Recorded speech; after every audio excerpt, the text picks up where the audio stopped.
That's okay. Can we keep this, or do you need this? I mean,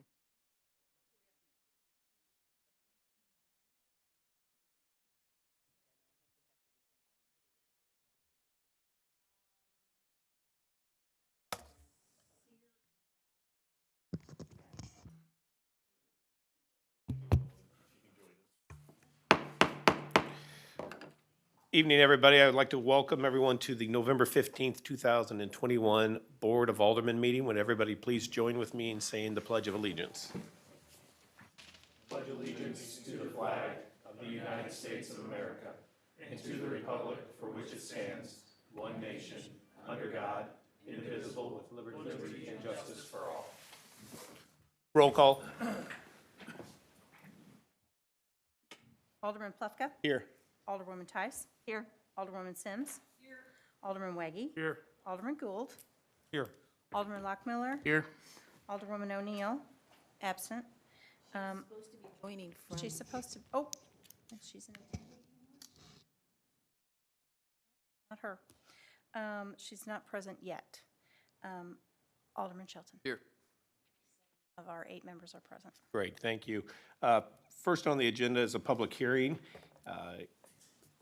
Item 3, so with that, I'm going to gavel open public hearing on an ordinance amending Article 11, Energy Conservation Code of Chapter 500 Buildings and Building Regulations to require electrical vehicle supply equipment, EVSE, in new and substantial renovations and additions on single-family, two-family, and townhomes and new multifamily residential developments.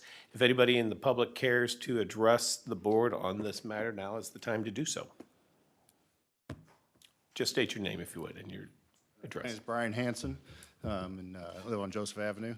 Just wanted to come tonight to talk about this proposed ordinance here. And one of the first things I have a problem with in this is in the verbiage. To facilitate the need or demand for more electric vehicles. Why are you telling me what I need to buy or facilitate in purchasing here in the future?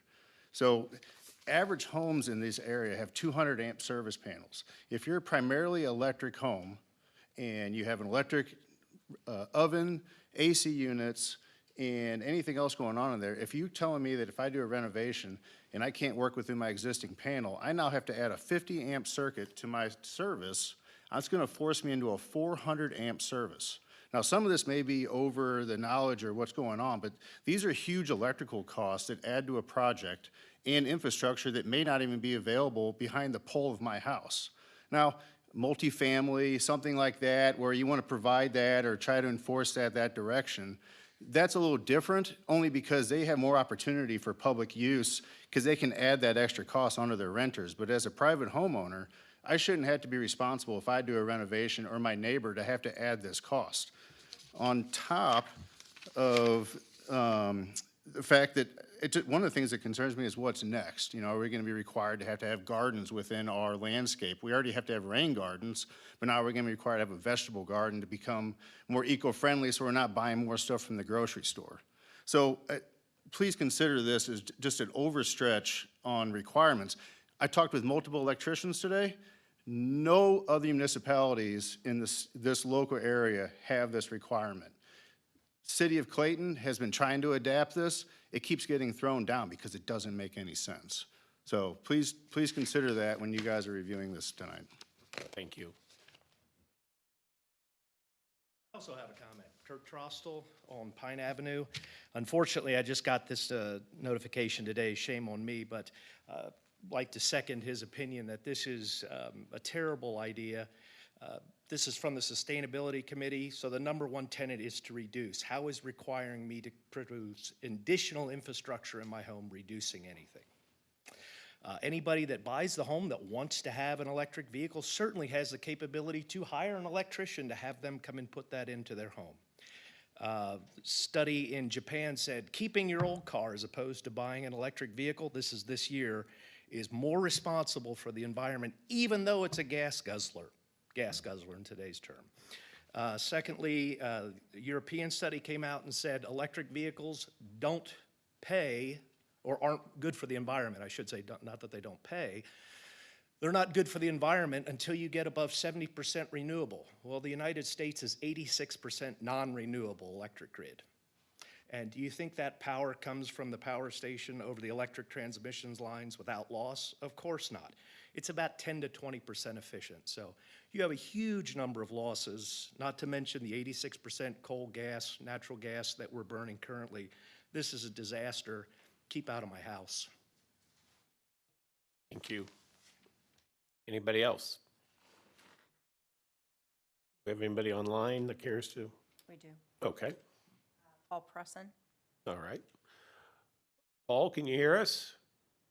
I can. Can you hear me? Yes, go right ahead. Great.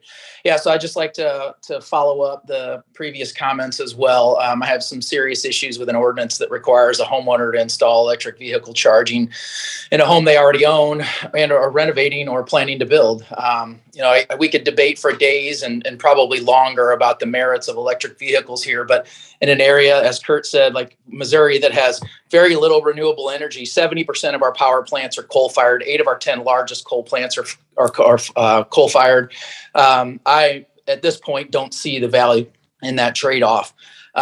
Secondly, we are so far from a critical mass of electric vehicles. I honestly can't even believe that we're having this conversation. We're at less than 2% of the vehicles on the roads are electric vehicles, plug-in electric vehicles right now. Bloomberg estimates that in 20 years, we'll only be at a third of electric vehicles on the road. So we're not even at a majority 20 years from now, and we're talking about making this a requirement to install an outlet for a charging station. To me, that makes no sense. And specific to cost, I have 2 real issues here. One, you're talking about $1,000 to $2,000 to mandate someone install a charging outlet for an electric vehicle. That's not insignificant, and that can have significant impacts on the choices people have to make and the sacrifices they may have to make on the home they're building or renovating. Secondly, I am a home builder, and it is a insignificant cost to add this outlet compared to doing it at the time of construction. You're talking about the difference of a couple $100 down the road for someone to add it later, a couple $100 more than for me to pull that new 6-gauge wire to the panel before the construction is done. It's nominal. I guess to put a bow on all this, I just feel like it's an overreach. I feel like it's unnecessary. We're not really at that point yet to where this should even be in the discussion for this to be an ordinance. Thank you. Thank you, Paul. Anybody else? Not at this time. Okay, so with that, I will close public hearing. And just so you know, tonight is simply a first reading on this. The vote will be taken up at the next meeting. Next on the agenda is approval of the agenda, item 4A. Yes. Mayor Dimmitt, I would like to request that resolution number 1324, a resolution approving and authorizing execution of the National Opioid Settlement Agreement, be deferred to the December 6th meeting. We are still waiting on the settlement agreement from the Missouri Attorney General's office. Okay. You need that motion? Yes, if it will be amending the agenda, it should have a Okay. motion, yes. Your Honor, I move to remove resolution 1324 from tonight's agenda and defer it to the December Okay. 6th agenda. That's item 8G. Do we have a second It on is. that? Second. Okay. Do we need to take a vote on that now, Mr. City Attorney, or do we wait for the approval of the agenda? Well, someone needs to move to approve the agenda as amended. Okay, perfect. Thank you. Okay, any other changes to the agenda? Okay, can we get a motion to approve the agenda as amended? So moved. Second. All right, we have a motion and a second. All in favor, say aye. Aye. Any opposed? Motion carries. Thank you, everybody. Next up is citizen comments. Anybody in the public care to address the board? Now is the time to do so. You will be given up to 3 minutes. There's no one online. Okay, thank you. Next up are mayor and alderman reports. The mayor, the only thing I have is this Thursday, we are having November's coffee with the mayor because next Thursday is Thanksgiving, so we're doing this a week early. And we will also have a Veterans Day observance at the same time. That's 9 o'clock here in City Hall on Thursday. Alderman Plufka. No report. Alderwoman Tice. No report. Alderwoman Sims.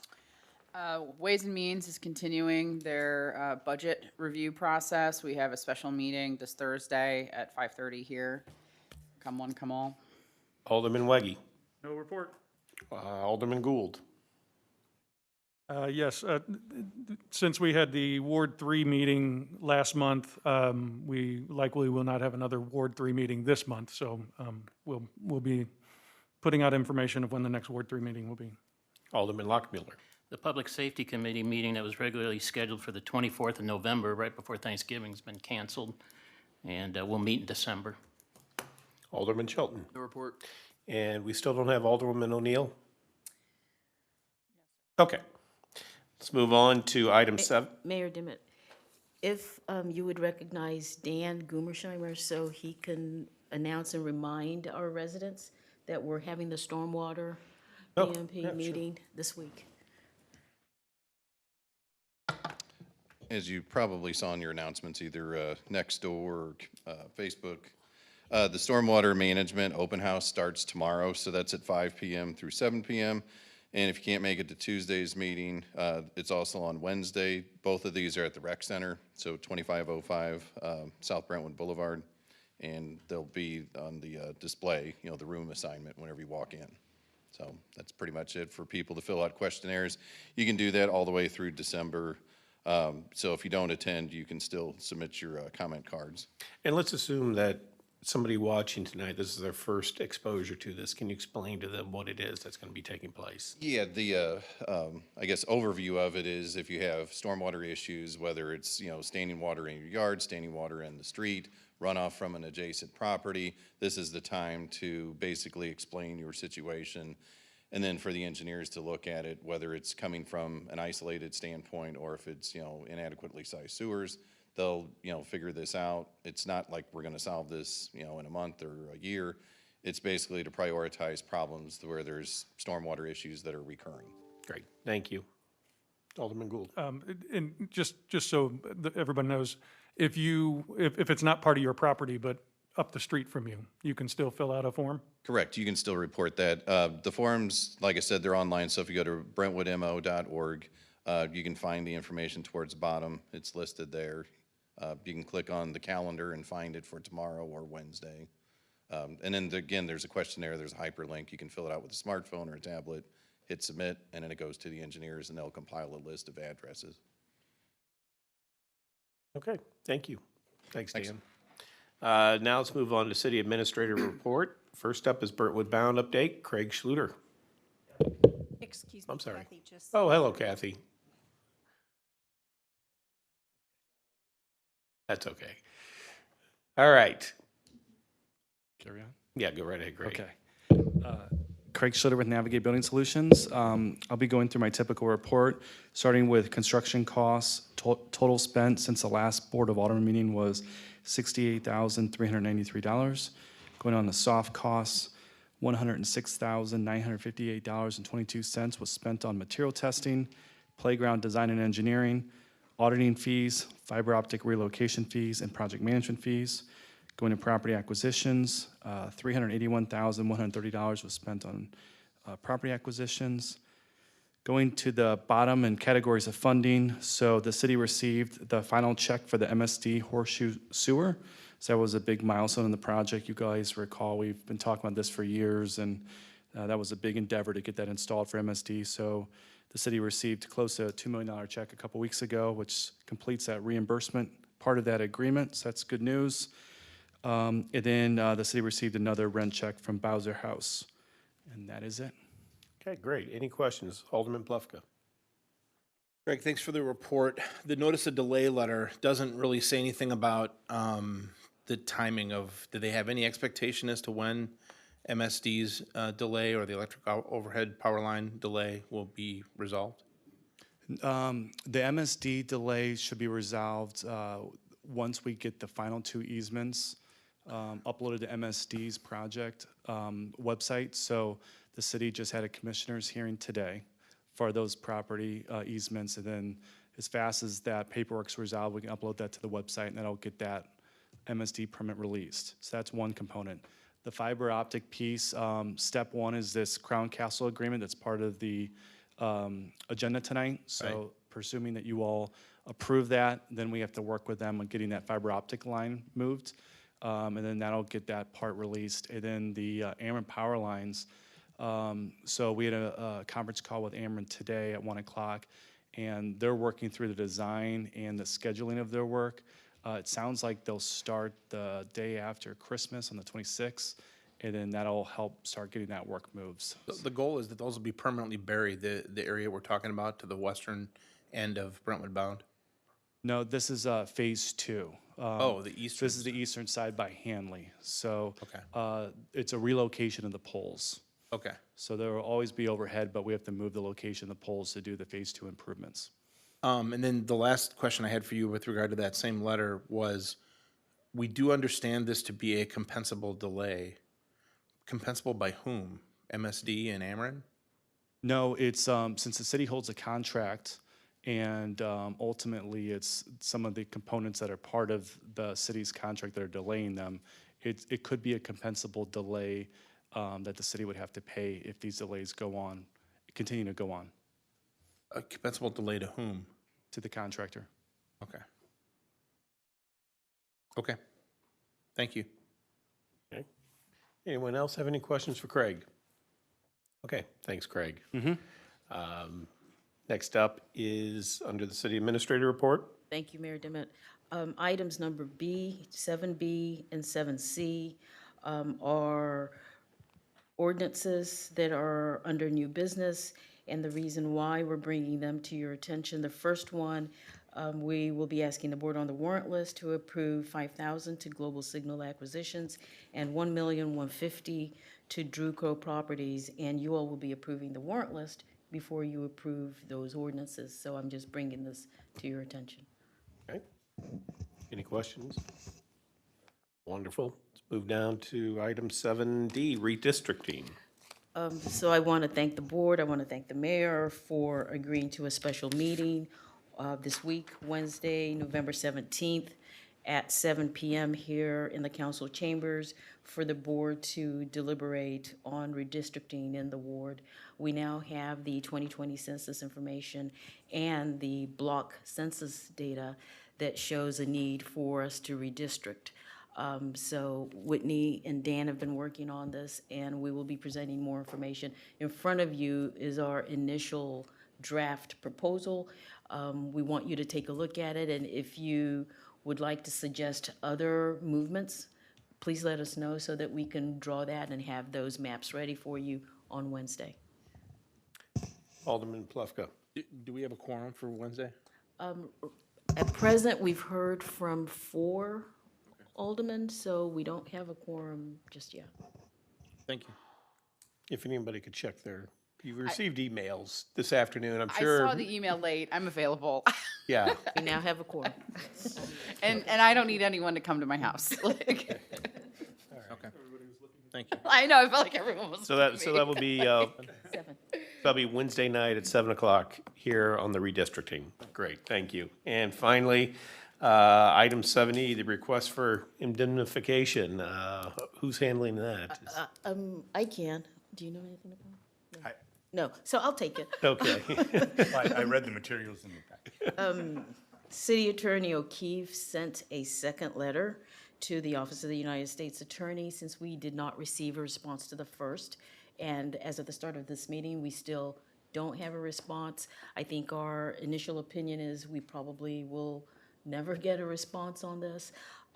We've also submitted this to the city's errors and omissions carrier and haven't received a response from them either.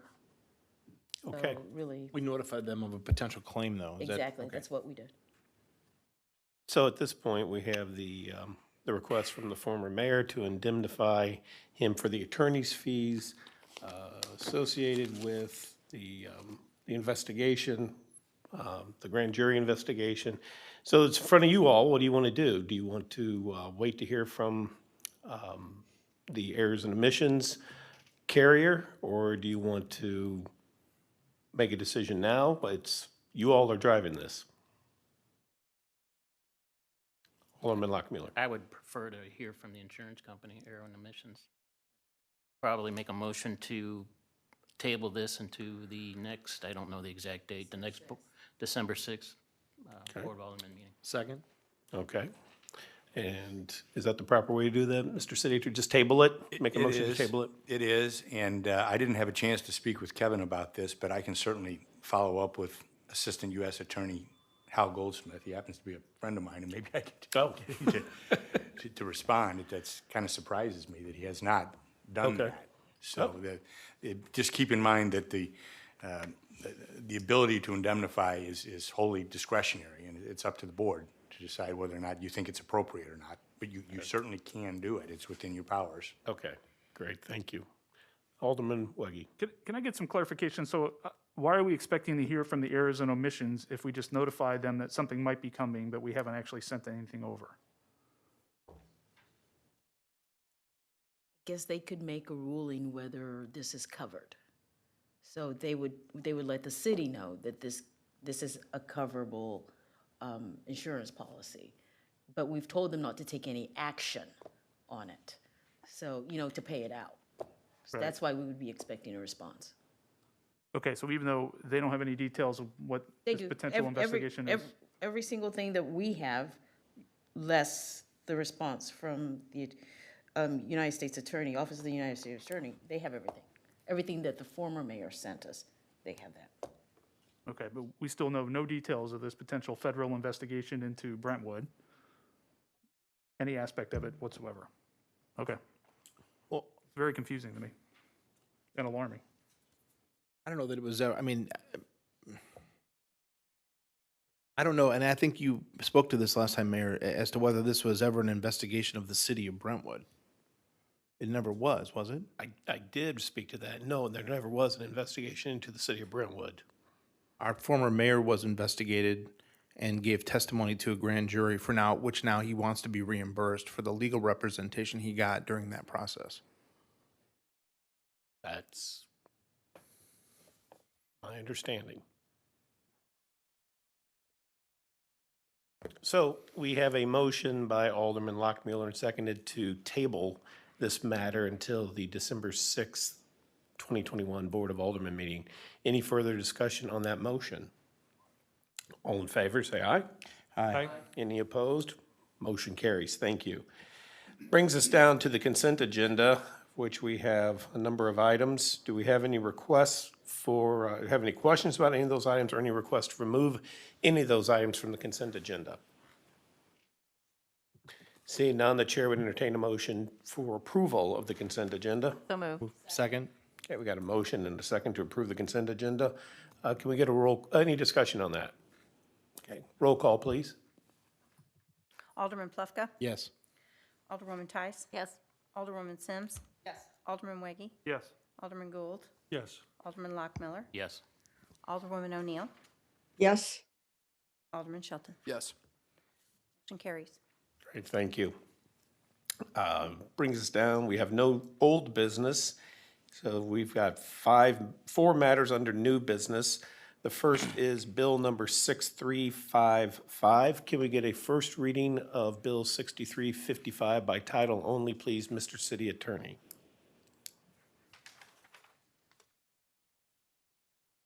Yes, as soon as it comes up on the screen. I should have anticipated. No worries.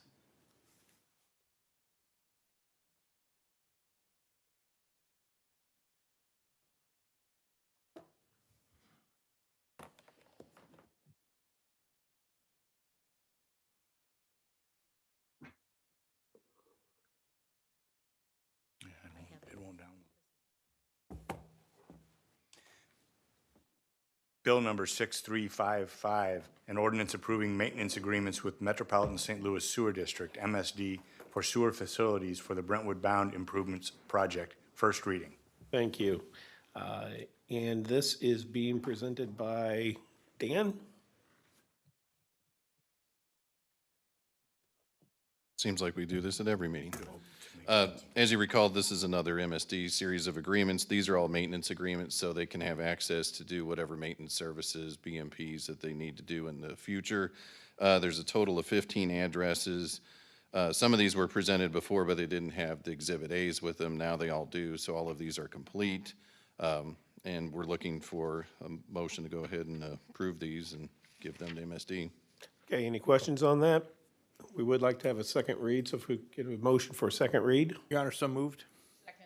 Okay, we've got a motion for a second read, seconded as well. All in favor, say aye. Aye. Any opposed? Motion carries. Thank you. Mr. City Attorney, can we get a second read of Bill 6355 by title only, please? Bill number 6355, an ordinance approving maintenance agreements with Metropolitan St. Louis Sewer District, MSD, for sewer facilities for the Brentwood Bound Improvements Project, second reading. Thank you. Your Honor, I make a motion we perfect Bill 6355 in ordinance form. Second. Got a motion to perfect and seconded. Any discussion? Roll call, please. Alderman Plufka? Yes. Alderwoman Tice? Yes. Alderwoman Sims? Yes. Alderman Weggie? Yes. Alderman Gould? Yes. Alderman Lockmiller? Alderwoman O'Neill? yes, Alderman Shelton? Yes.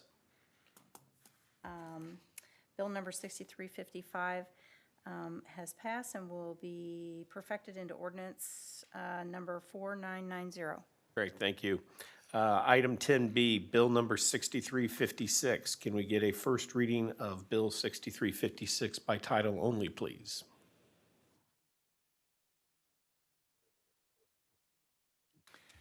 Bill number 6356, an ordinance amending Article 11 Energy Conservation Code of Chapter 500 Buildings and Building Regulations to require electrical vehicle service equipment, EVSE, in new and substantial renovations and additions on single-family, two-family, and townhomes and new multifamily residential developments. First reading.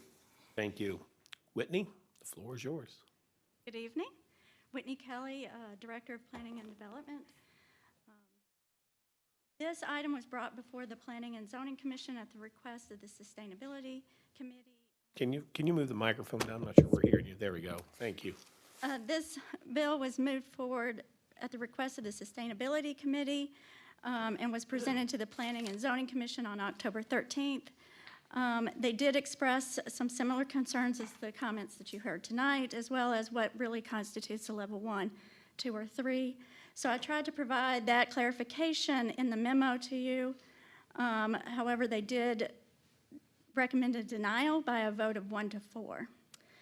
The level 1 is generally considered, a minor kitchen remodel, just replacing cabinets and existing fixtures in its place. The installation of wood floors throughout the house does not require a permit, so that would not prompt the installation of an EV service in that instance.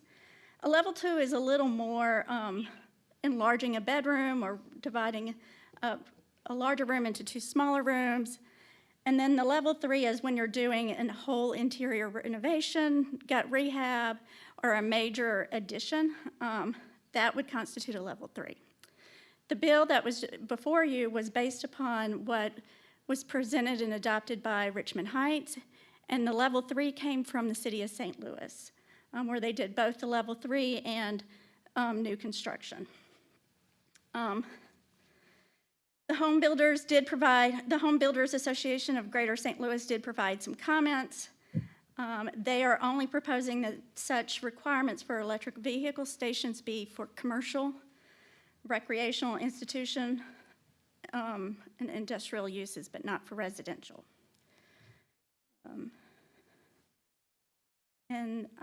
We could, if you have a concern about the level 3 and just wanted new construction, we could look at revising that. We've also indicated in the memo that if you would like to include an exemption that just adding the EV service equipment would require an electrical service upgrade for home, we can exempt that, so that it's really when you're doing a major renovation and you're having to upgrade the entire building anyway. So we can look at those as revisions. And if you have any other questions. And just for clarification, the proposed legislation would require the installation of what they call the raceway. Is that correct? From in layman's terms, from the circuit box, circuit breaker to an exterior wall, Correct. but not the installation of the charging equipment itself. Right, it just allows for the plug-in, so as people move into more electric vehicles, the service is already there for the plug-in. The actual charging would have to be provided by, yeah. Okay. Alderman Plufko. I just have a couple questions. Of the 5 people that were at planning and zoning, 4 were against this. Right. And would it be fair to say that the concerns they raised were similar to those comments contained in Ms. Bilderback's note that's in the They raised the materials? concern about what would constitute a level 1, a level 3. There was some confusion, and we tried to explain it then, that if he was to do, if one of the comments was, if I were to do a kitchen remodel and add wood floors throughout the house, that's more than 50%. And I was like, well, no, that's not really, just adding wood floors doesn't constitute renovating the entire home. So there was a little confusion on that, which is why I was trying to clarify it in the memo before you tonight. There was also, like, putting the cart before the horse. Is the demand really there to require such services at this time for new construction? There was that concern, yeah. Thank you. Thank you, Mr. Mayor. Okay, certainly. Anybody else have any questions for Whitney? Alderman Weggie. Yeah, just to clarify, so we've got different definitions. So we've got electric vehicle supply equipment, and that would be all the chargers and everything, correct, actually installed. But what we're actually proposing here is EV-ready space, correct? Right. And so that would be just more clarification. So the raceways and basically a junction box or a plug that's capable in the future of putting in. So we're not saying what kind of charging equipment would be installed or anything, just that there would be an electrical supply to that, correct? Correct, and the proper amps, 50 amps to a circuit breaker to sufficiently service a vehicle. Okay, thank you. Alderman Sheldon. You have a question over that. I was kind of changing the topic. If you could touch on kind of how this affects specifically Ward 4 in terms of, 50% of a building there is different than a single-family home. I know it's a different zoning district, but do you have any clarification on that? We did get into that because the exterior and the entire exterior of a building and the entire site is owned by a different entity, the Brentwood Forest Condo Association. Each person only owns their individual unit. So if they're renovating their entire unit, that doesn't constitute 50% of the entire building, plus there's an extra entity. So for that, in that instance, it wouldn't apply. I think they were one of the comments at the Planning and Zoning Commission was like, well, if I'm a single owner and I own all of one building, would that constitute? Well, they don't own the exterior, so it would be up to the Brentwood Forest to be able to want to provide that service. So it more or less not apply to. Right. Okay, thank you.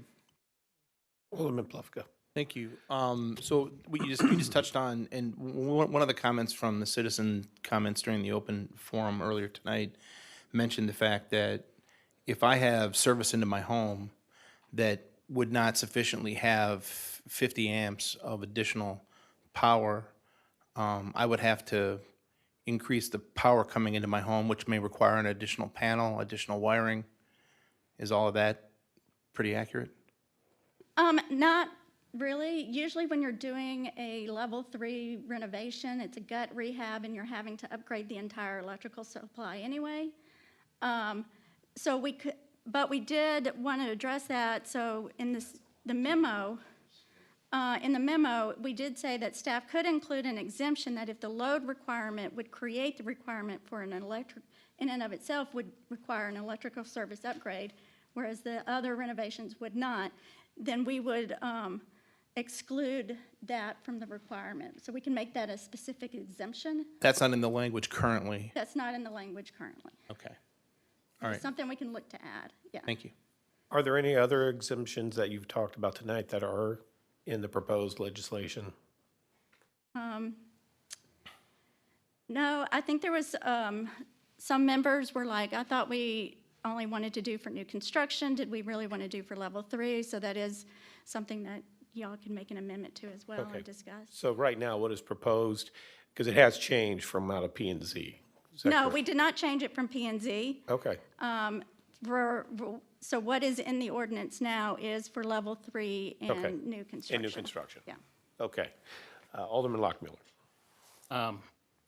My colleague here mentioned that it wouldn't affect his ward, but there was a fire recently. Luckily, no one was hurt, but they had to gut that condo. Now, that would require now the installation of EV Ready. If you're doing a complete, that'd be a level 3 rehab if it was gutted. Not to my understanding, because it didn't take out the entire building. It took out a couple of the units.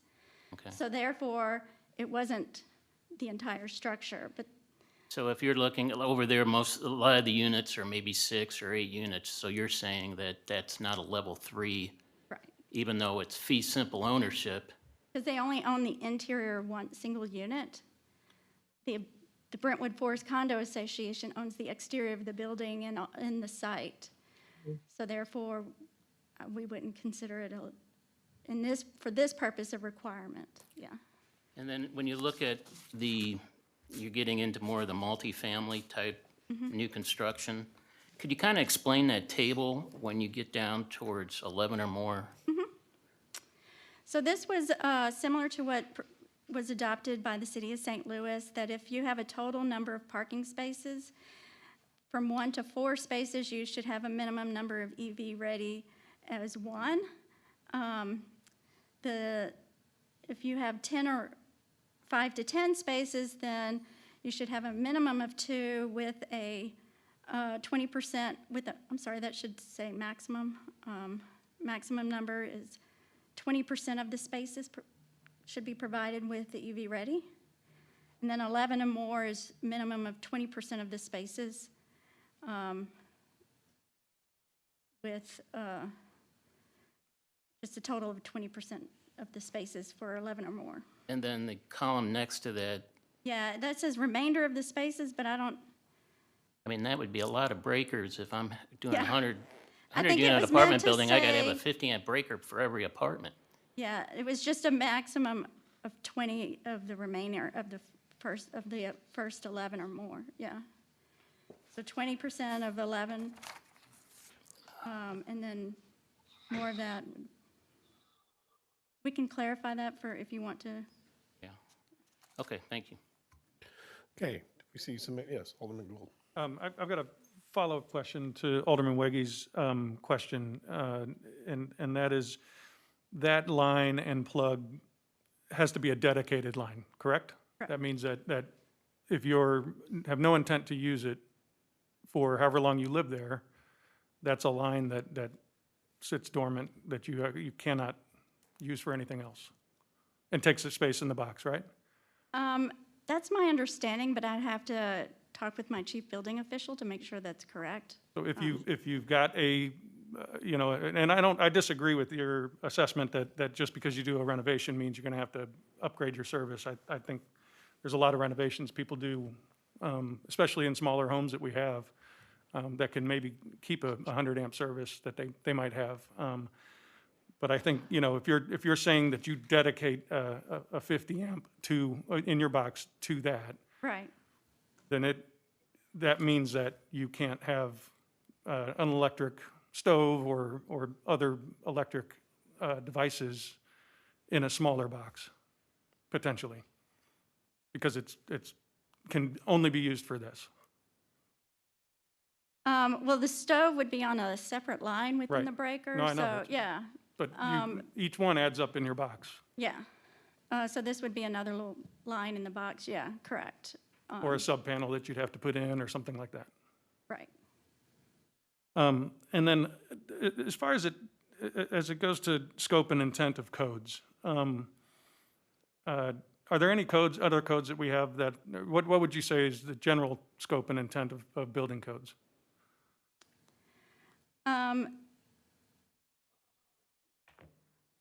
It's a difficult question because it can be several things. Building code is for the public health, safety. It could also be as part of the energy conservation to promote energy conservation to address global warming and energy savings for the homeowner. That sort of public benefit is part of the energy code. How many energy codes do we have? We are under the 2018 Energy Conservation Code.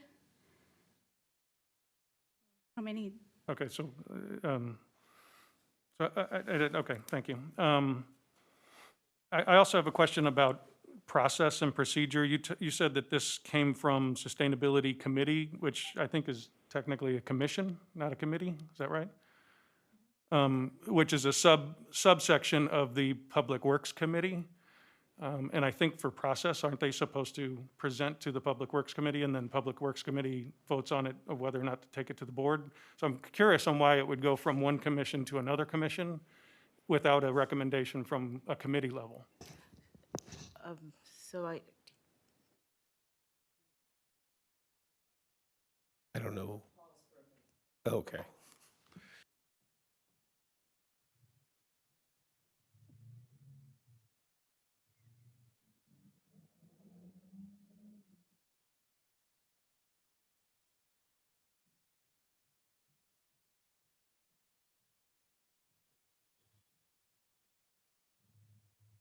So in regards to process, yes, you're right. Thank you, that's all I have. Okay.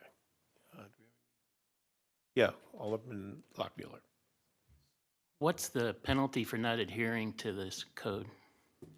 The general penalty, that's dependent on the judge or how long they set that, but the code does already state that there's a maximum of $500 per day. Per day? And/or jail time? No. Just a fine, so it's like a misdemeanor? Yeah. This would go to the municipal court under housing. Yeah. So if I renovated and did a level 3 and did not have use of an electric vehicle, but I had, and chose not to put in this plug, as this stands, this bill right now, I'd be in violation and be charged $500 a day into perpetuity? Well, it wouldn't actually be $500 a day unless it's charged that way by the prosecuting attorney. As a practical matter, I'm sure Brentwood does not do that. Most cities do not. So you probably have one case or maybe even two that might be adjudicated. Okay. So you're looking at a maximum fine of $500 or maybe $1,000 if there are two counts. But it couldn't be charged for every day unless you had a new charge for every day. And I guess I'll ask the city attorney, acting city attorney, then, as far as penalties under in our regular code, our building code, public, the safety portions, are those fined also that way? Yes, yes, they are. Yeah. All right, thank you. Any other questions for Whitney? Okay, great, thank you. And we'll take this up at the next meeting. Thanks, Whitney. That brings us to Bill number 6357, item 10C. Can we get a first read of Bill 6357 by title only, please? Bill number 6357, an ordinance of the City of Brentwood, Missouri, approving a certain relocation agreement with Global Signal Acquisitions 4 LLC, authorizing certain other actions in connection therewith, providing for the effective date of this ordinance, and containing a severability clause. First reading. Thank you. And Mark?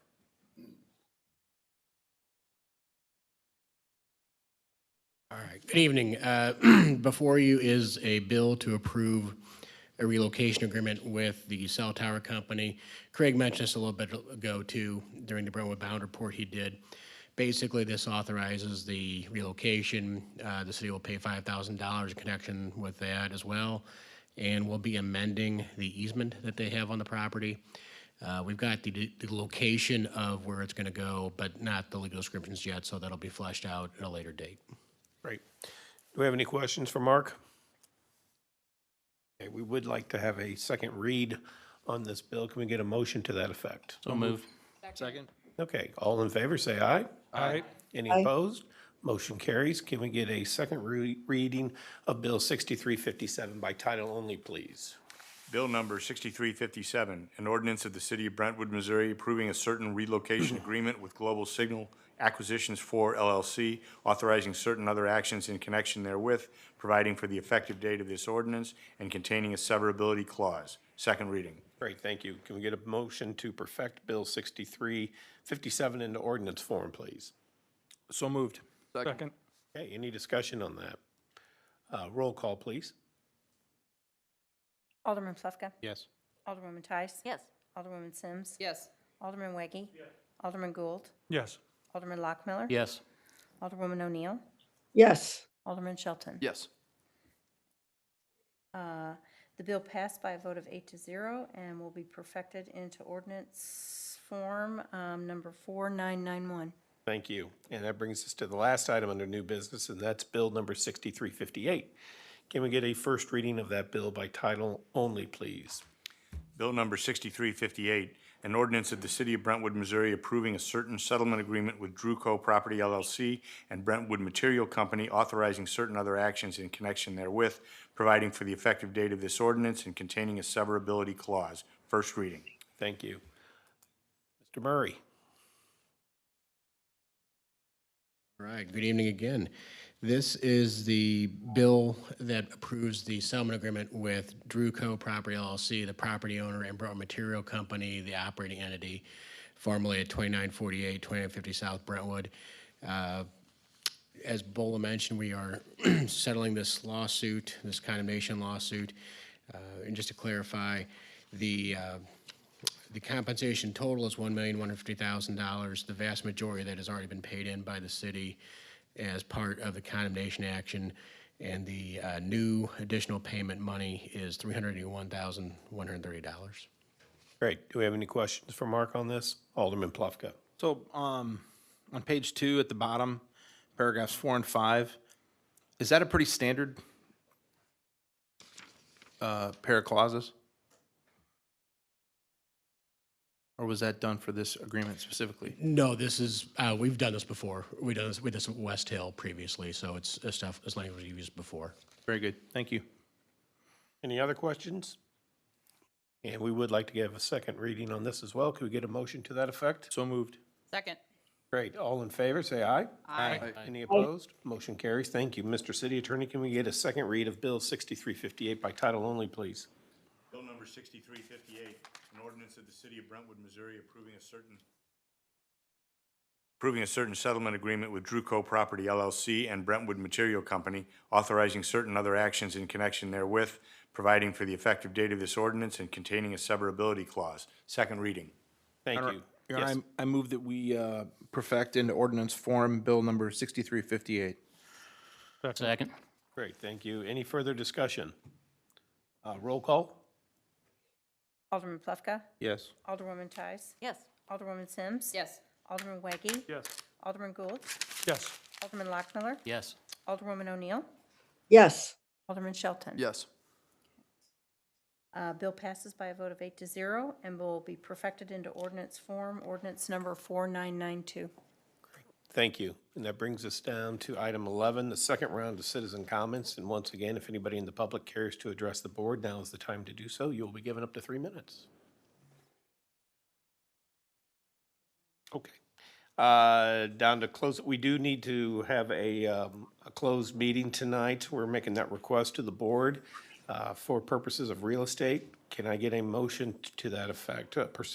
Anybody want to take that? Your Honor, I make a motion that we adjourn to executive session pursuant to Missouri Revised Statutes, Chapter 610.021, subsection 2, real estate, and adjourn therefrom. Second. Any discussion? Roll call? Alderman Plufka? Yes. Alderwoman Tice? Yes. Alderwoman Sims? Yes. Alderman Weggie? Yes. Alderman Gould? Yes. Alderman Lockmiller? Yes. Alderwoman O'Neill? yes. Alderman Shelton? Yes. Great. Thank you, adjourn. everybody. Why don't we take a 5-minute break and reconvene in the